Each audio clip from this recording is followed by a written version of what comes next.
கர்த்தருக்குள் மிகவும் பிரியமானவர்களே, உங்கள் எல்லாரையும் ஆண்டவர் இயேசுவின் நாமத்தினாலே வாழ்த்தி வரவேற்கின்றேன். நாம் இந்த நாட்களில் ஹையர் கிரவுண்ட், உயரிய மைதானம் என்ற ஒரு பொதுவான சிந்தனையின் கீழே சத்தியங்களை நாம் படித்து வருகின்றோம். நம்முடைய திருச்சபையின் வேதாகம சத்தியங்கள் மற்ற திருச்சபைகளை காட்டிலும் எவ்வளவு உயர்ந்து நிற்கின்றன என்பதுதான் நாம் படிக்கக்கூடிய தாற்பயம். இந்த நாளிலே நாம் பார்க்க போகிற தலைப்பு என்னவென்றால், உங்கள் தோற்றத்தில் வெளிப்படும் இயேசு, Jesus revealed by your appearance என்ற தலைப்பிலே நாம் படிக்க போகிறோம். 1 பேதுரு 3ஆம் அதிகாரம் 3-4 வசனங்களை வாசிக்கலாமா? மயிரை பின்னி பொன் ஆபரணங்களை அணிந்து உயர்ந்த வஸ்திரங்களை உடுத்திக் கொள்ளுதலாகிய புறம்பான அலங்கரிப்பு உங்களுக்கு அலங்காரமாய் இராமல், அழியாத அலங்கரிப்பாயிருக்கிற சாந்தமும் அமைதலும் உள்ள ஆவியாகிய இருதயத்தில் மறைந்திருக்கிற குணமே உங்களுக்கு அலங்காரமாய் இருக்க கடவது. அதுவே தேவனுடைய பார்வையில் வெளியேற பெற்றது என்று பேதுரு எழுதுகிறார். உலகில் நம்மை சுற்றிலும் பாவத்தையும் அதனால் உண்டான சாபத்தையும் நம் கண்கூடாக பார்க்கிறோம். அதில் முதல் பாவம் என்ன என்றால், அது எங்கே ஆரம்பித்தது, அது யாரிடம் ஆரம்பித்தது என்று கேள்வி கேட்டால் நம்ம என்ன சொல்லுவோம்? முதல் பாவம் பெருமையே ஆகும். அது பரலோகத்தில் லூசிஃபருடைய இருதயத்தில் ஆரம்பித்தது என்றுதான் நாம் சொல்ல வேண்டும். அதை குறித்து பைபிளில் படிக்கிறோம். எசேக்கியேல் 28:17 நீங்கள் இந்த வசனத்தை படித்து பாருங்கள். உன் அழகினால் உன் இருதயம் மேட்டிமையாயிற்று, உன் மினுக்கினால் உன் ஞானத்தை கெடுத்தாய். Beauty and brightness. மினுக்குதான் பெருமையை கொண்டு வந்தது. அழகாக தெரிய வேண்டும் என்பதற்காக மினுக்குவது வழக்கம். இந்த மினுக்கு தான் லூசிஃபருக்கு பெருமை கொண்டு வந்தது. அன்பானவர்களே, அப்ப கேள்வி, கிறிஸ்தவர்கள் மினுக்கலாமா? கிறிஸ்தவ ஜீவியம் மினுக்கும் ஜீவியமா என்பதை நாம் சிந்திக்க வேண்டும். ஆக இந்த நாளின் பாடத்தில் கிறிஸ்தவ வாழ்வின் தராதரங்கள், கிறிஸ்டியன் லைஃப் ஸ்டாண்டர்ட்ஸ் என்னென்ன என்பதை நாம் ஜெபத்தோடு கற்றுக்கொள்வோமா? ஜெபிப்போம். எங்கள் நல்ல தகப்பனே, இந்த வேலைக்காமக்கு நன்றி. ஆண்டவரே, எங்களுக்கு வேதாமத்தில் மகத்துவமான சத்தியங்களை கொடுத்திருக்கிறீர். நாங்கள் அதை தெளிவாய் கற்றுக்கொண்டு அதன்படி வாழ எங்களுக்கு பலன் தாரும். இப்பொழுதும் இந்த பாடங்களை அடியனோடு இணைந்து கற்றுக்கொள்கிற எல்லா பிள்ளைகளையும் தேவன் தொடுவீராக. கர்த்தாவை சொல்லும் அடியார்கள் கேட்கிறோம். தேவனுடைய மெல்லிய சத்தம் கேட்க கிருபை செய்யும். நீர் பெருக வேண்டும், நாங்கள் சிறுக வேண்டும். இயேசுவின் மூலம் ஜெபிக்கிறோம் நல்ல பிதாவே, ஆமென். நல்ல தோற்றம் நமக்கு தேவையா? Is good appearance necessary? இப்படி ஒரு கேள்வி வரும்பொழுது நாம் வேதாகமத்தில்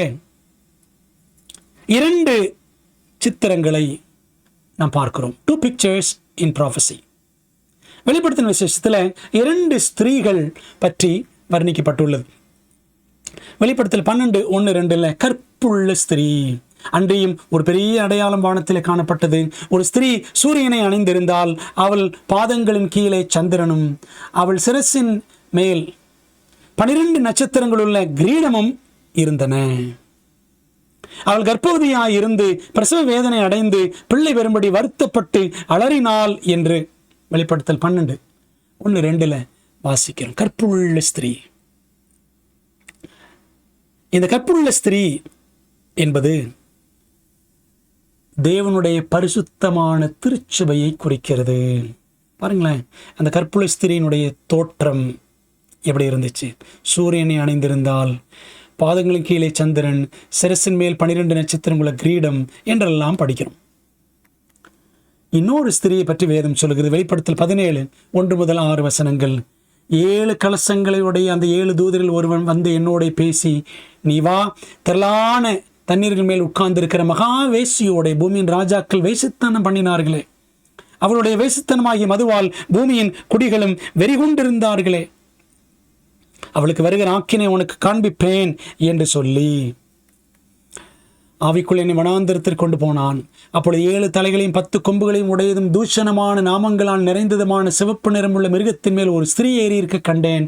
இப்போ அந்த ஸ்திரீயினோட தோற்றம் பாருங்க. 4ஆம் வசனத்திலிருந்து, அந்த ஸ்திரீ ரத்தாம்பரமும் சிவப்பான ஆடையும் தரித்து பொன்னினாலும் ரத்தனங்களினாலும் முத்துக்களினாலும் சிங்காரிக்கப்பட்டு, சிங்காரி தன் வேசித்தனமாகிய அருவருப்புகளாலும் அசுத்தத்தாலும் நிறைந்த பொற்பாத்திரத்தை தன் கையிலே பிடித்திருந்தாள்.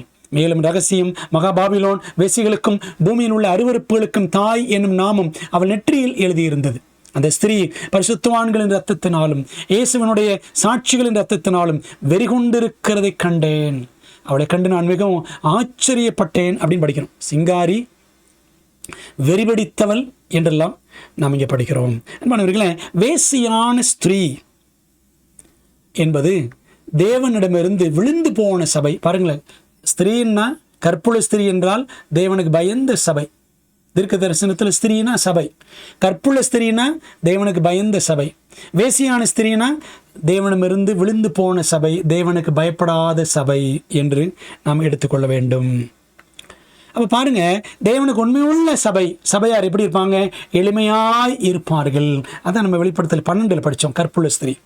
தேவனுக்கு உண்மையில்லாத சபையார் ஆடம்பரமாய் இருப்பார்கள் என்பதை வெளிப்படுத்த 17 முதல் 6 வசனங்களிலே நாம் படித்தோம்.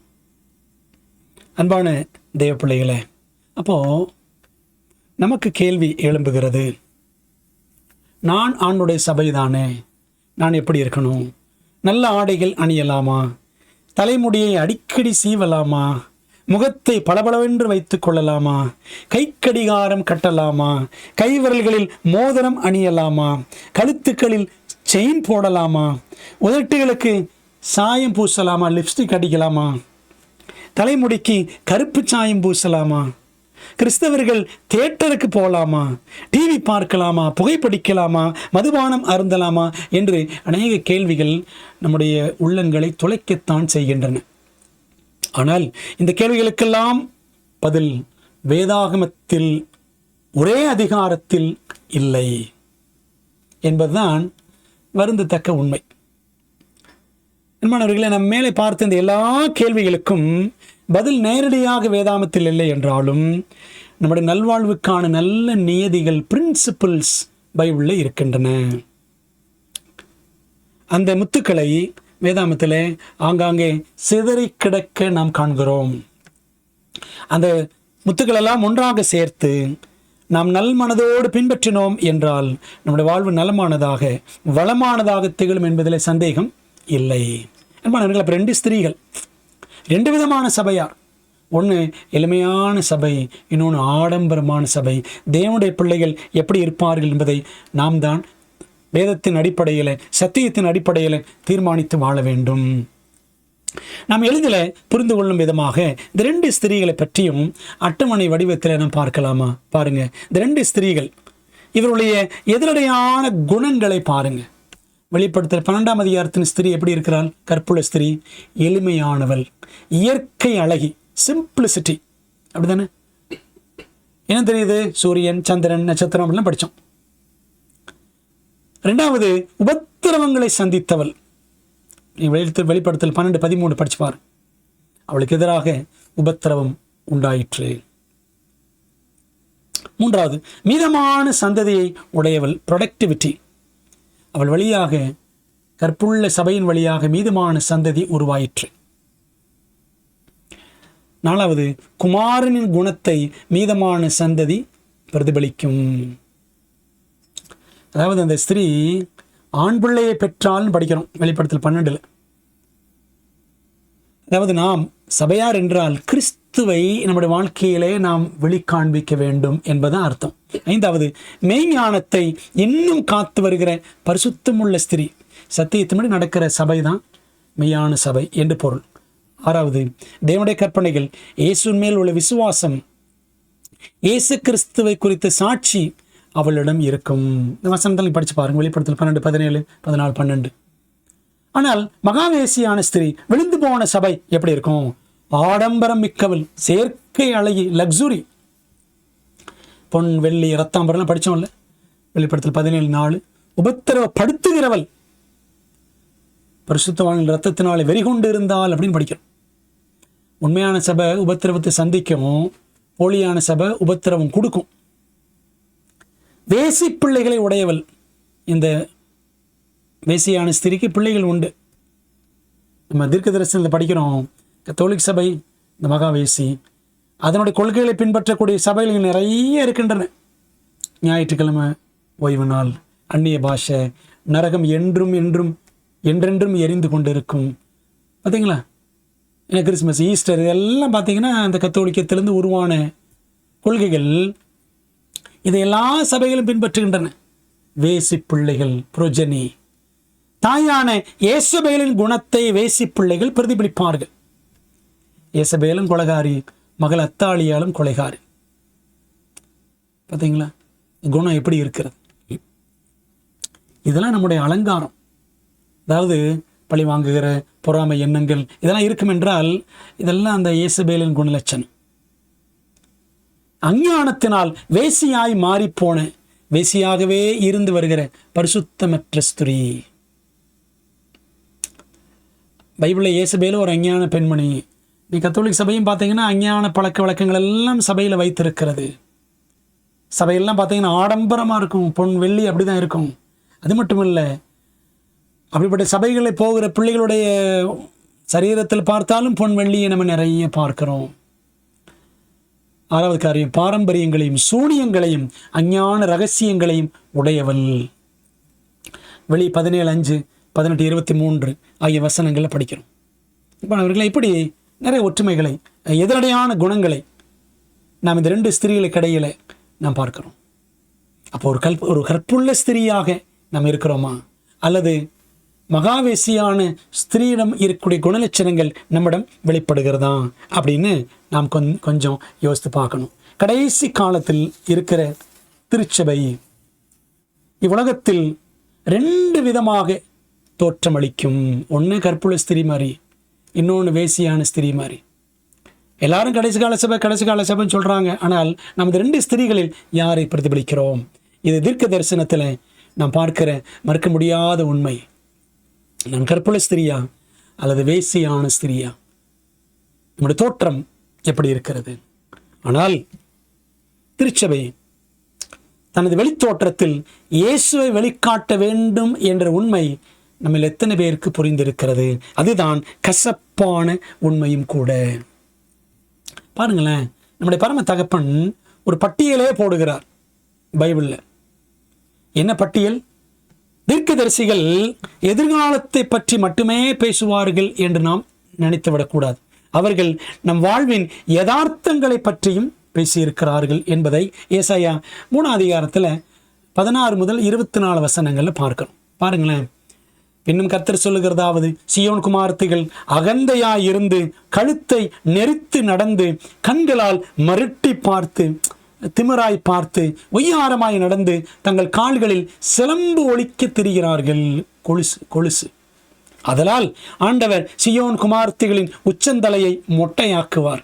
கர்த்தர் அவர்கள் மானத்தை குலைப்பார்.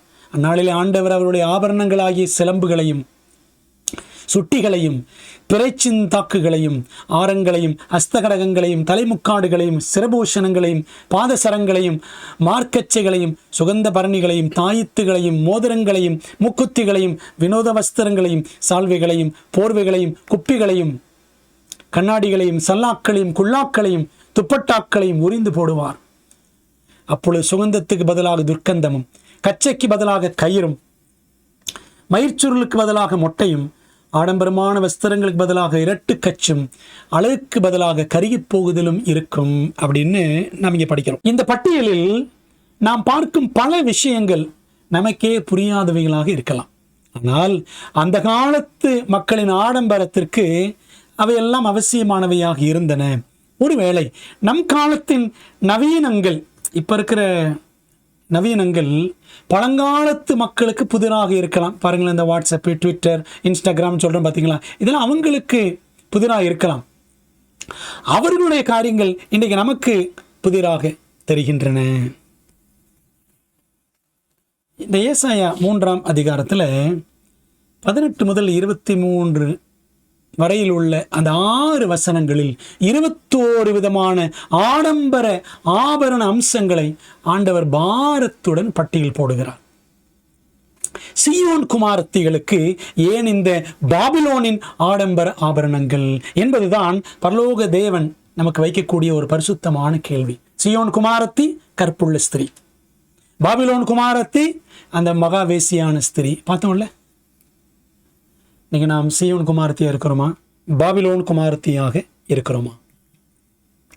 உள்ளான குறைபாட்டின் வெளிப்படையான அறிகுறிகளை ஆடம்பர ஆபரணங்கள். ஆடம்பரமா காண்பித்துக் கொள்கிறோம், ஆடம்பரமா உடுத்திக் கொள்கிறோம், மாட்டிக்கொள்கிறோமா? உள்ளான குறைபாட்டின் வெளிப்படையான அறிகுறிகள். ஒரு நபருக்கு உள்ளான லட்சணங்கள் நிறைவாக இருக்கும்போது வெளிப்படையான ஆடம்பரத்தை அவர் நாட மாட்டார். சரிங்களா? நம்ம அதை இன்னும் சற்று ஆழமாக படிக்கலாம். கிறிஸ்தவர்களின் அழகு ரகசியங்கள், பியூட்டி சீக்ரெட்ஸ் ஆஃப் கிறிஸ்டியன்ஸ், பைபிளில் என்ன இருக்கு? வேதாகமத்தில் 2 முக்கியமான வேதாகம பகுதிகள் கிறிஸ்தவர்களுக்கான அழகு ரகசியங்கள் பற்றி வெளிப்படுத்துகிறது. ஆண்கள் மற்றும் பெண்களுக்கான அழகு ரகசியங்களும் அதில் அடங்கி இருக்கிறது. பாருங்களேன், அந்த பகுதிகள் 1 தீமோத்தேயு 2 அதிகாரம் 8 முதல் 12. இன்னொரு பகுதி 1 தீமோத்தேயு 3 அதிகாரம் முதல் 5 வசனங்கள். அன்றைய புருஷர்கள் கோபமும் தர்க்கமும் இல்லாமல் பரிசுத்தமான கைகளை உயர்த்தி எல்லா இடங்களிலேயும் ஜெபம் பண்ண வேண்டும் என்று விரும்புகிறேன். ஆண்களுக்கு அழகு என்னங்க? கோபப்படக்கூடாது, தர்க்கம், சண்டை போடக்கூடாது, பரிசுத்தமான கைகளை உயர்த்தி எல்லா இடங்களிலும் ஜெபம் பண்ணணும். ஸ்திரீகளும் மயிரை பின்னுதலினாலாவது, பொன்னினாலாவது, முத்துக்களினாலாவது, வெளியேறப்பட்ட வஸ்திரத்தினாலாவது தங்களை அலங்கரியாமல். தகுதியான வஸ்திரம், நாணம், வெட்கம், தெளிந்த புத்தி, தேவபக்தி உள்ளவர்கள் என்று சொல்லிக் கொள்ளுகிற ஸ்திரீகளுக்கு ஏற்றபடியே நற்கிரியைகள், இவைகளால் தங்களை அலங்கரிக்க வேண்டும். ஸ்திரியானவள் எல்லாவற்றிலும் அடக்கமுடையவளாயிருந்து அமைதலோடு கற்றுக்கொள்ள கடவுள் உபதேசம் பண்ணவும் புருஷன் மேல் அதிகாரம் செலுத்தவும். ஸ்திரியானவர்களுக்கு நான் உத்தரவு கொடுக்கறதில்லை, அவள் அமைதலாயிருக்க வேண்டும். பார்த்தீங்களா, ஆண்கள் பெண்களுக்குரிய லட்சணங்களை பவுல் பட்டியலிடுகிறார்.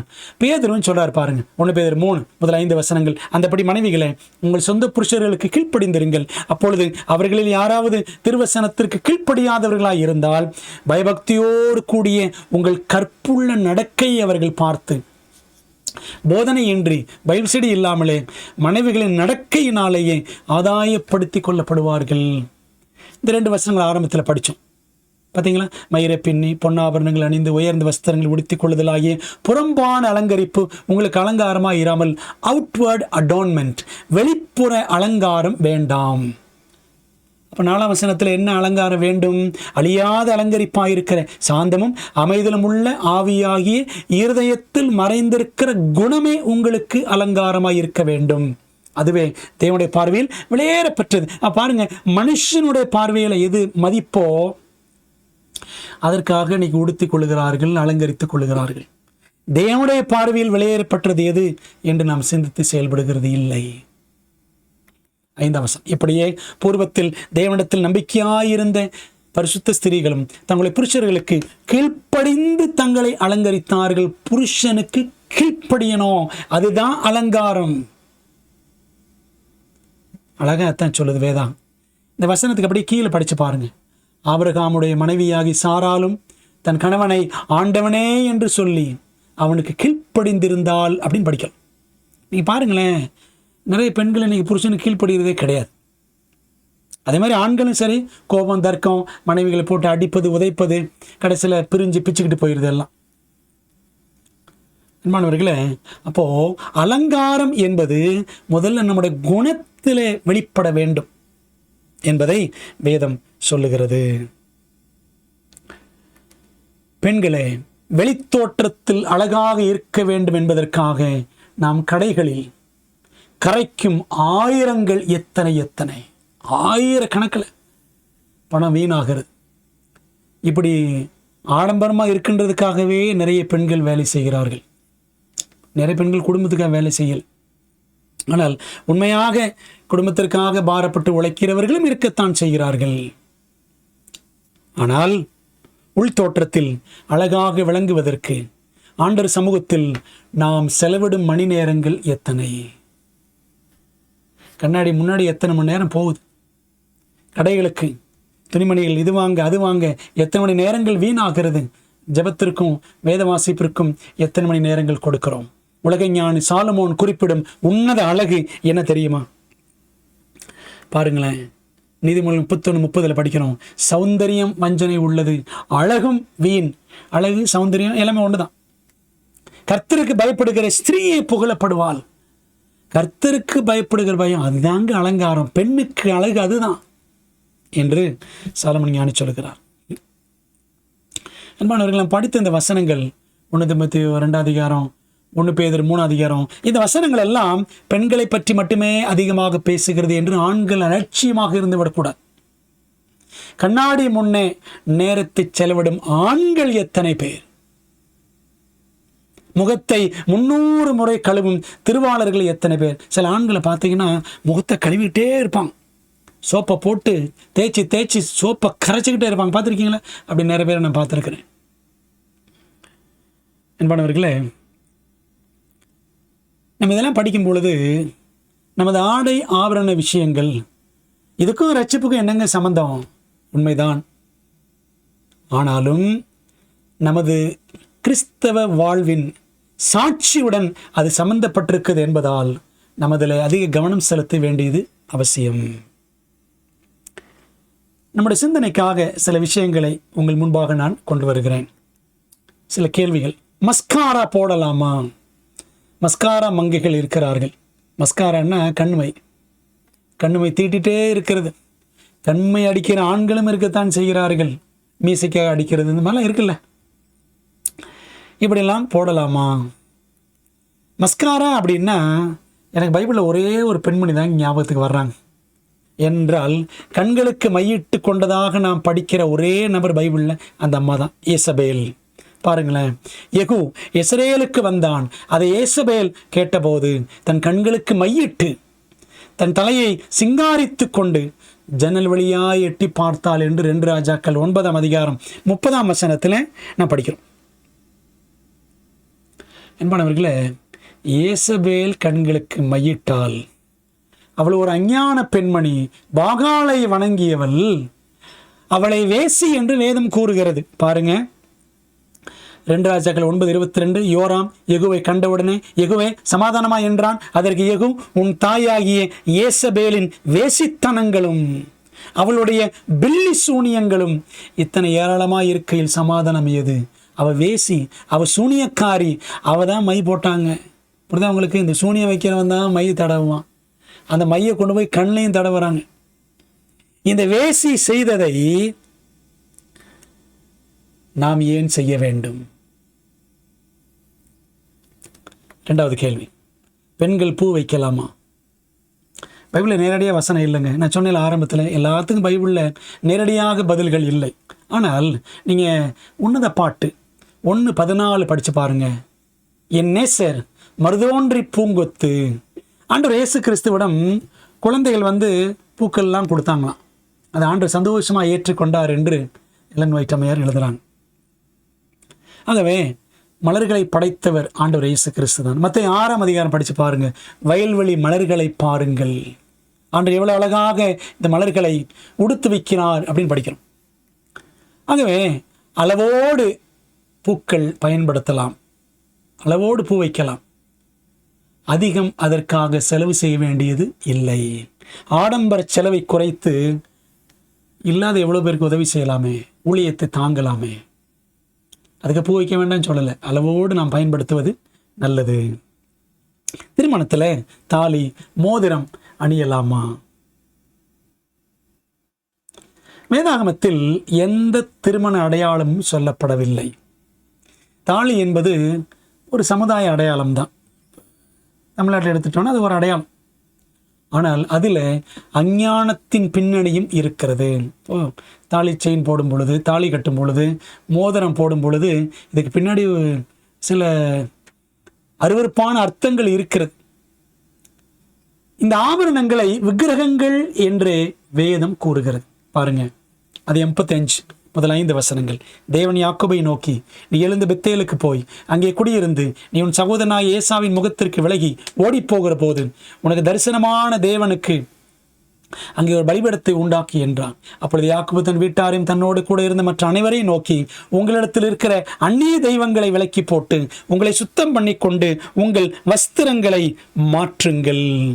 அந்நிய தெய்வங்கள், கவனிங்க, நம்ம எழுந்த பெத்தேலுக்கு போவோம் வாருங்கள், எனக்கு ஆபத்து நேரிட்ட நாளில் என் விண்ணப்பத்துக்கு உத்தரவருளி செய்து நான் நடந்த வழியில என்னோட கூட இருந்த தேவனுக்கு அங்கே ஒரு பலிபீடத்தை உண்டாக்குவேன் என்றான்.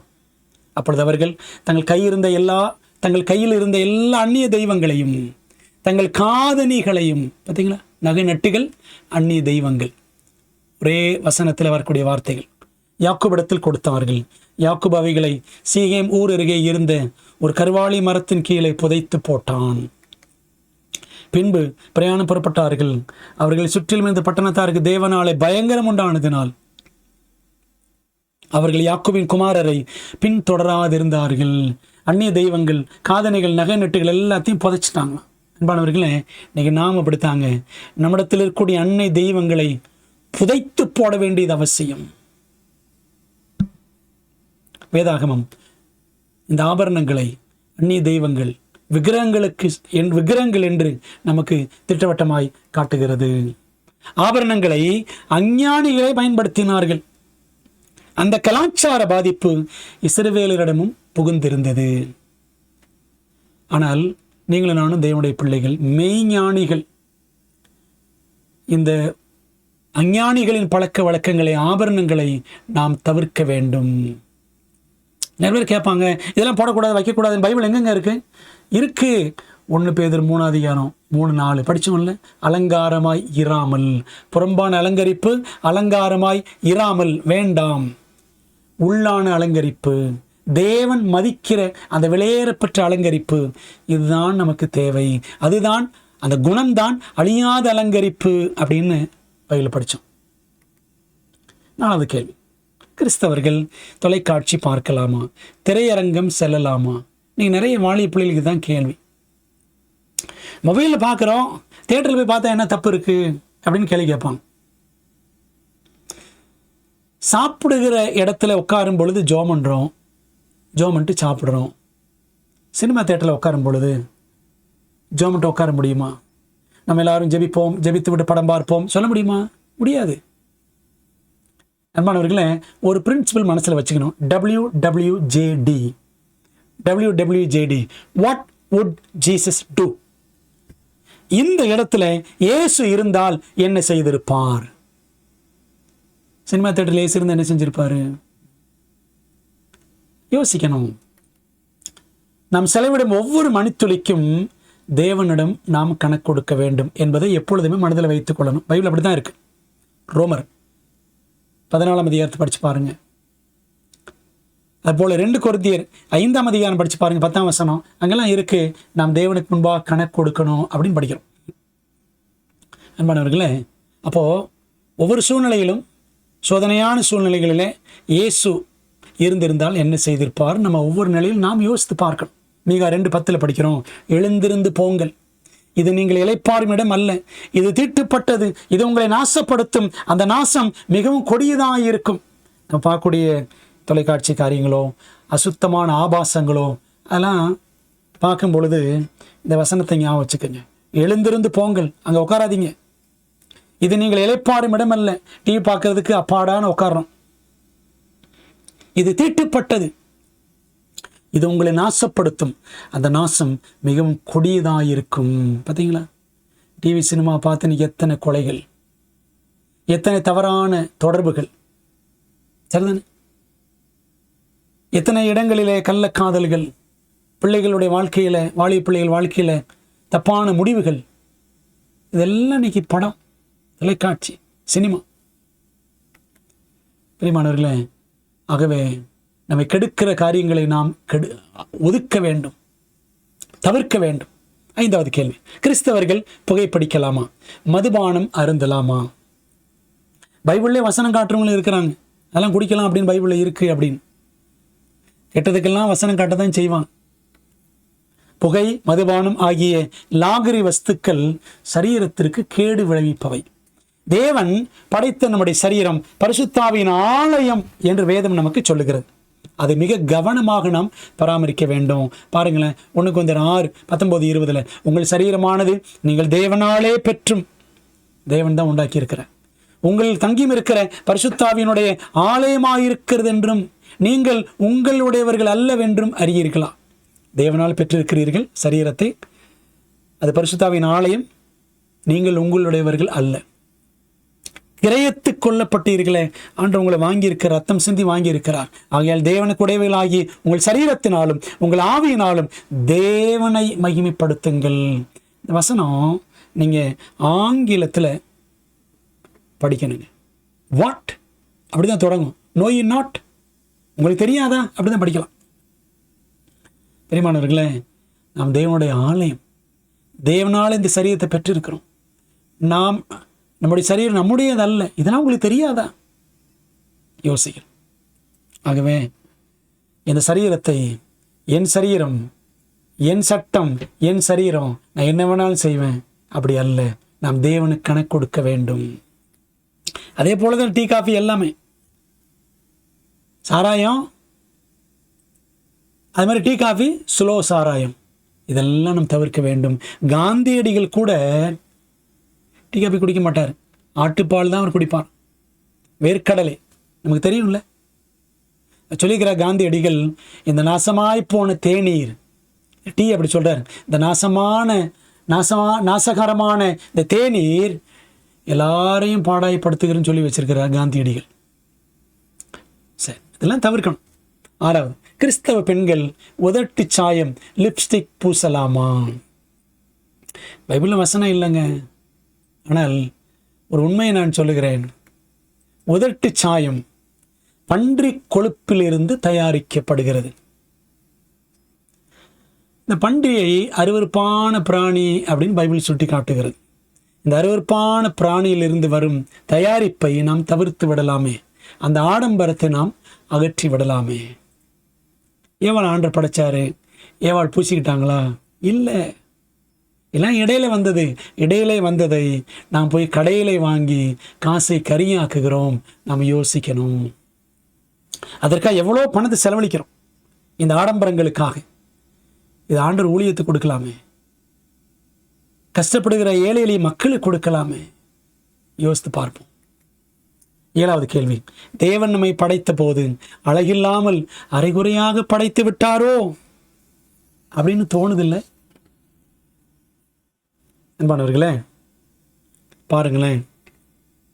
தேவன் மனுஷியை செம்மையாகவே படைத்தார். அழகாக படைச்சார். பர்ஃபெக்ட் பியூட்டி, பர்ஃபெக்ட் விஸ்டம், பூர்ணமான அழகு, பூர்ணமான ஞானத்தோடு மனுஷியை தேவன் உண்டாக்கினார். ஆனால் நாம் தான் வழி தவறி போனோம்.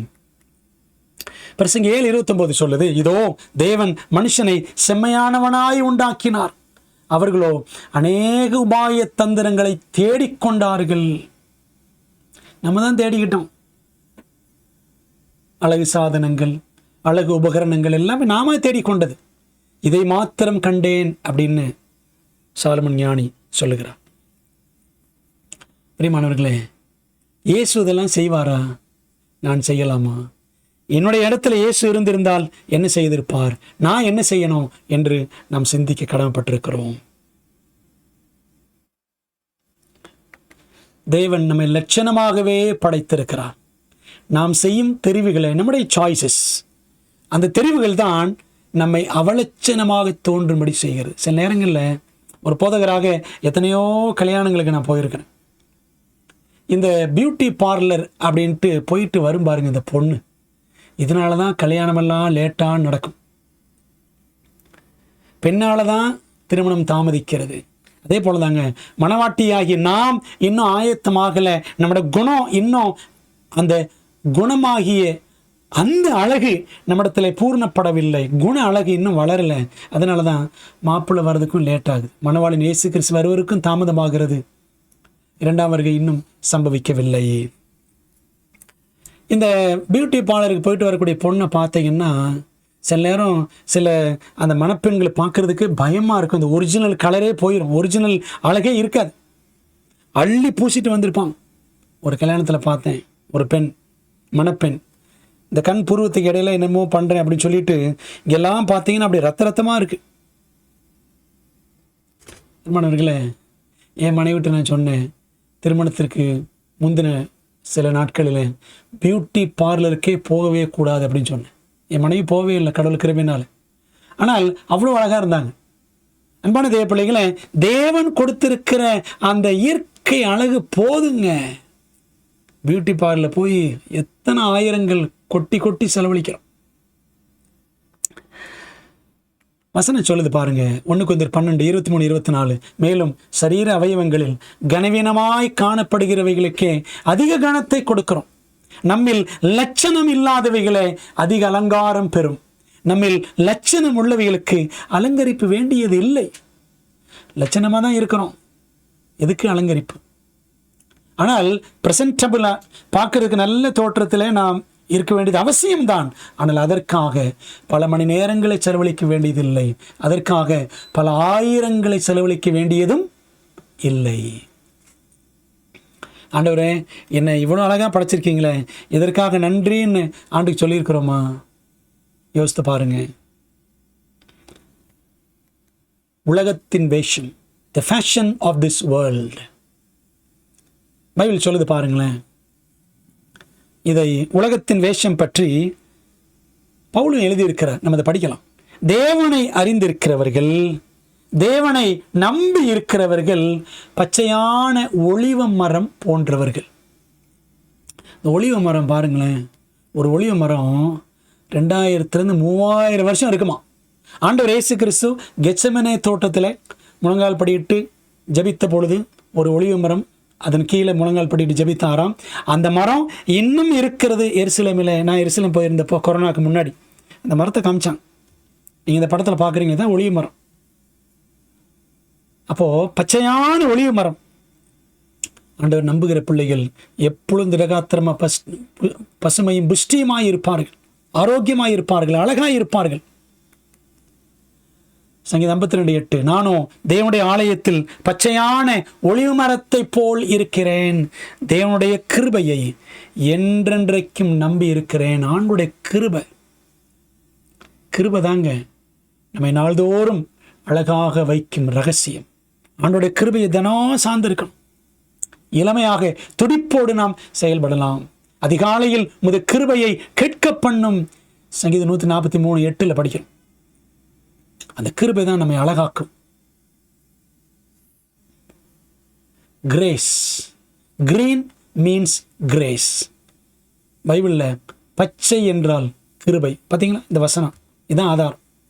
நாமும் இந்த உலகத்தில் பசுமையாக, செழுமையாக, அழகாக விளங்க வேண்டும் என்றால் தேவனுடைய கிருபையை சார்ந்திருக்கணும்.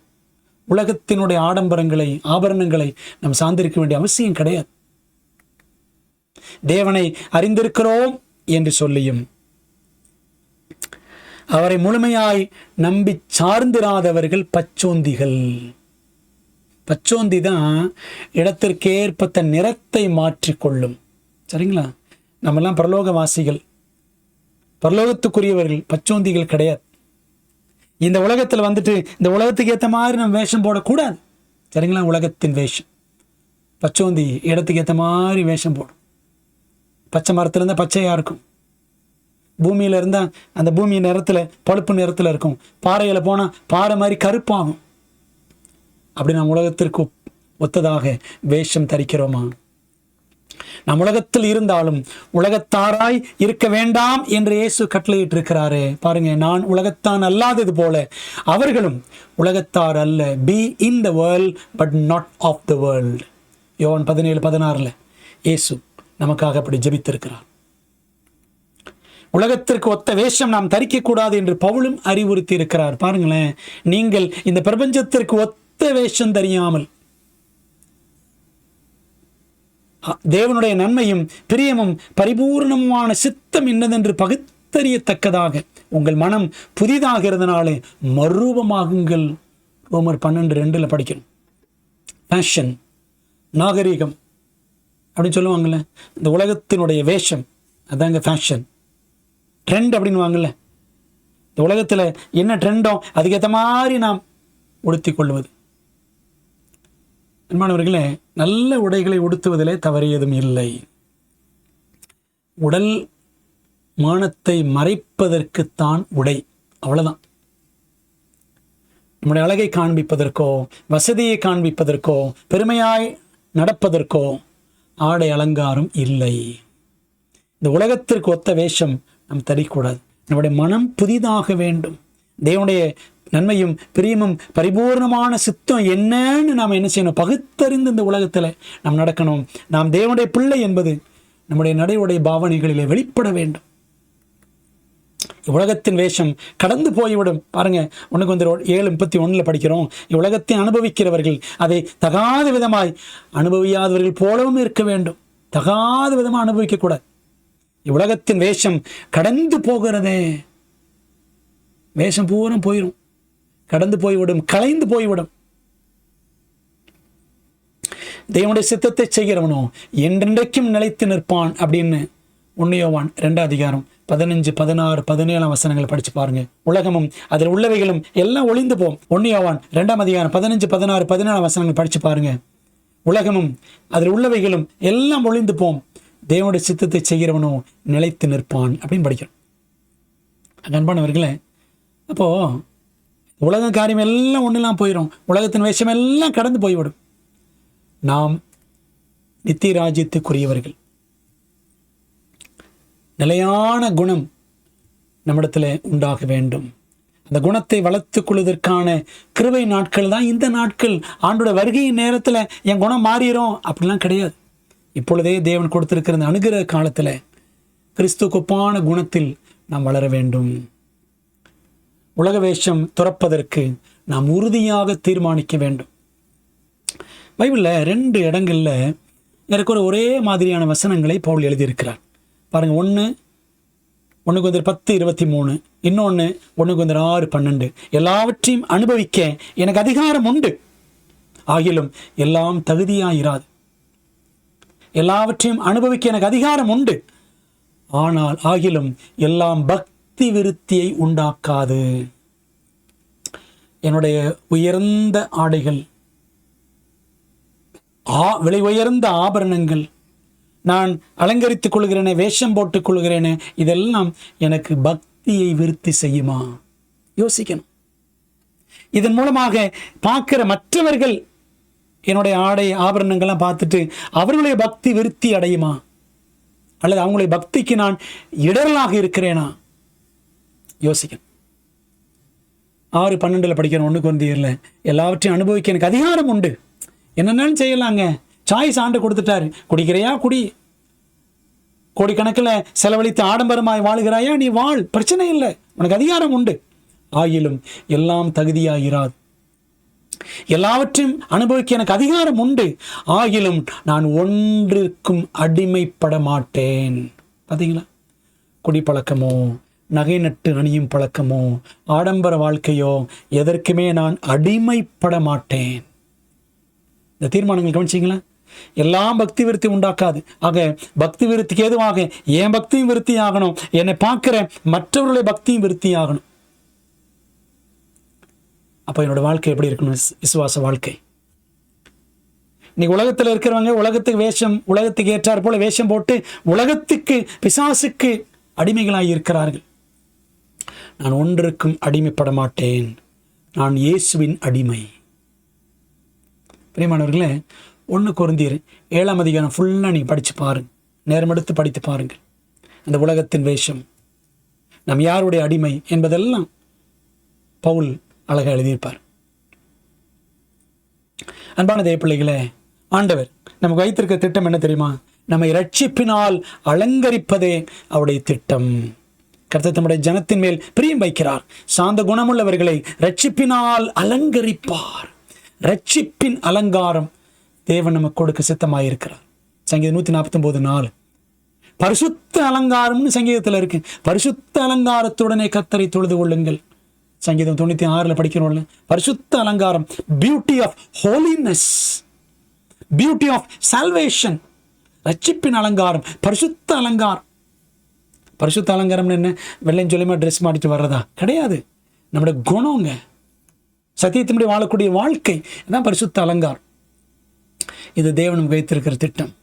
ரட்சிப்பின் வஸ்திரத்தை நமக்கு உடுத்துவதை அவர் உடுத்து வைக்க விரும்புகிறார்.